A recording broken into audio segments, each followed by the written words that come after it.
দুয়ারে পৌঁছেও বৈঠক হলো না। নবান্নে পৌঁছেও ফিরে গেলেন জুনিয়র চিকিৎসকেরা। দুপক্ষই অনড় রইলেন অবস্থানে। ওপরে নবান্ন সভাঘরে বসে রইলেন মুখ্যমন্ত্রী, সামনে সার দেওয়া ফাঁকা চেয়ার।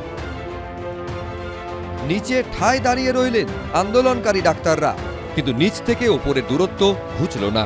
সরকার বৈঠকে লাইভ স্ট্রিমিং এ রাজি না হওয়ায় নবান্ন থেকে ফিরে এলেন আন্দোলনকারী জুনিয়র চিকিৎসকেরা।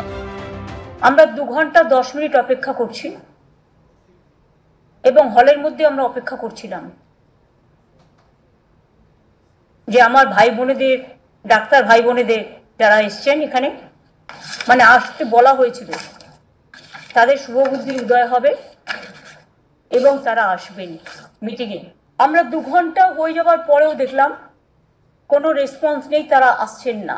আজকে আন্দোলনের 24 দিনের মাথায় মুখ্যমন্ত্রী ডাকে সাড়া দিয়ে আমরা জুনিয়র ডাক্তারদের একটি প্রতিনিধি দল আমরা এখানে নবান্নে এসে পৌঁছাই। আমরা 3 দিন রাজপথে অপেক্ষা করেছি, আজ আন্দোলনের 34 দিন। যদি দরকার হয় 35 দিন অপেক্ষা করবো, 36 দিন অপেক্ষা করবো, 37 দিন অপেক্ষা করবো। বৃহস্পতিবার নবান্ন সভাঘরে বৈঠকের আগেই স্বাস্থ্য ভবনের তরফে রাজ্যের প্রত্যেক মেডিকেল কলেজের অধ্যক্ষ ও ডিরেক্টরের কাছে কাজে যোগ দেওয়া জুনিয়র চিকিৎসকদের নামের তালিকা চাওয়া হয়। অর্থাৎ ঘুরিয়ে রাজ্য সরকার জেনে নেয় কোন কোন মেডিকেল কলেজের কোন কোন জুনিয়র ডাক্তাররা কর্মবিরতিতে রয়েছেন। স্বাস্থ্য ভবনের তরফে পাঠানো চিঠিতে লেখা হয়, 9 সেপ্টেম্বর সুপ্রিম কোর্টের দেওয়া নির্দেশের পরিপ্রেক্ষিতে কোন কোন জুনিয়র চিকিৎসক কাজে যোগ দিয়েছেন সে বিষয়ে বিস্তারিত রিপোর্ট দিতে হবে বৃহস্পতিবার দুপুর 2টোর মধ্যে। জোরালো হয় প্রশ্ন, তাহলে কি জুনিয়র ডাক্তাররা কর্মবিরতি চালিয়ে গেলে তাদের বিরুদ্ধে শাস্তিমূলক ব্যবস্থা নিতে পারে রাজ্য সরকার? সেজন্যই তৈরি হলো তালিকা। এরই মধ্যে সিনিয়র চিকিৎসকেরাও বুঝিয়ে দেন, জুনিয়রদের বিরুদ্ধে সরকার ব্যবস্থা নিলে তারাও কড়া প্রতিবাদের পথে হাঁটবেন। আমরা সিনিয়র চিকিৎসকরা জুনিয়র ডাক্তারদের আন্দোলনের পাশে সর্বদাই আছি। যদি জুনিয়র ডাক্তারদের ওপর কোনো রকম শাস্তিমূলক ব্যবস্থা নেমে আসে, তাহলে আমরা বাধ্য হব কর্মবিরতির মতো কোনো বড় পদক্ষেপ গ্রহণ করতে।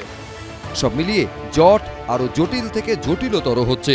সন্দীপ সরকার, শিবাশিস মৌলিক, এবিপি আনন্দ।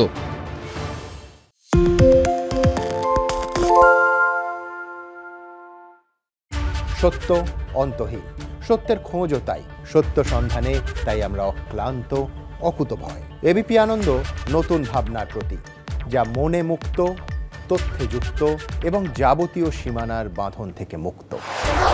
সীমা না শব্দটির মধ্যে লুকিয়ে আছে মানা শব্দটি, যেন চোখ রাঙানি এক অদৃশ্য বেড়াজাল, যা আটকে রাখে আমাদের এক ছোট্ট গণ্ডির মধ্যে। একমাত্র সঠিক খবরই গড়ে তুলবে এক মুক্ত সমাজ। সেই জগৎ গড়ার লক্ষ্যে কোনো সীমানার ঠুকুটি আমরা মানব না। এবিপি আনন্দ এগিয়ে থাকে, এগিয়ে রাখে।